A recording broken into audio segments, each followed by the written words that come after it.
akitaka kuongea jambo. Hebu sogea, njoo hapa bwana.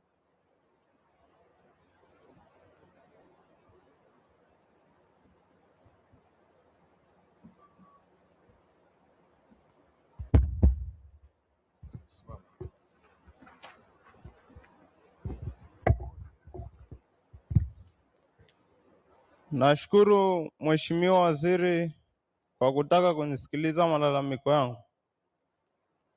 Mheshimiwa, umekuja kweli kuzindua hili jengo hapa, ila sisi bado tunadai madai yetu.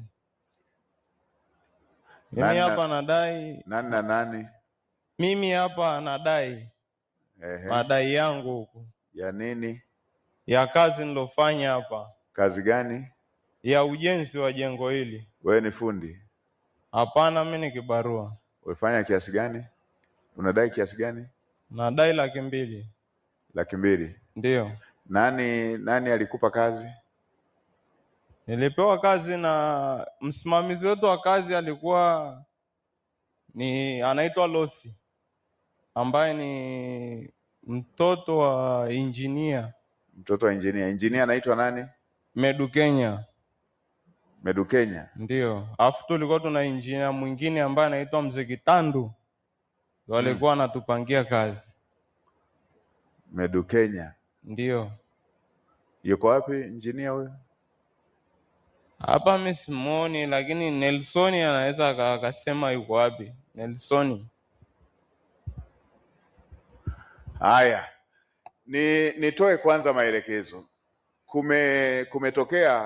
Kumetokea na malalamiko ya aina hii maeneo mengi. Mheshimiwa Mkuu wa Mkoa na waheshimiwa mawaziri ambao mko hapa, kumetokea wimbi la wakandarasi wanapopewa kazi, wao wanalipwa na serikali, lakini hawawalipi wale subcontractors na vibarua wanaofanya kazi katika maeneo haya.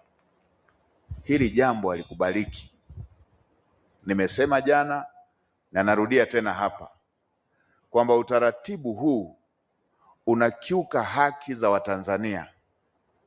Wapo wale wakandarasi kutoka nje ya nchi, wao wakicheleweshewa malipo wanaweka riba kwa serikali,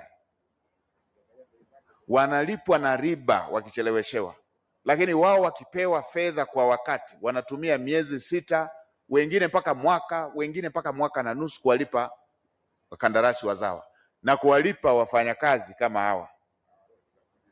Sasa waheshimiwa mawaziri ambao mko na mikataba huko, fanyeni sensa kwenye kila mradi, waambieni wale ambao wameshalipwa fedha na serikali wawalipe wale ambao waliwapa mikataba midogo midogo. Wekeni na ukomo kwamba ifikapo baada ya muda fulani hatutaki kuona kuna mtu anadai ili hali serikali imelipa. Serikali inatumia kodi za Watanzania kulipa mikataba hii. Wao wanaacha kuwalipa hao watu na kazi wameshafanya. Kama hili alipo kwenye sheria, nitaongea na mwanasheria mkuu wa serikali.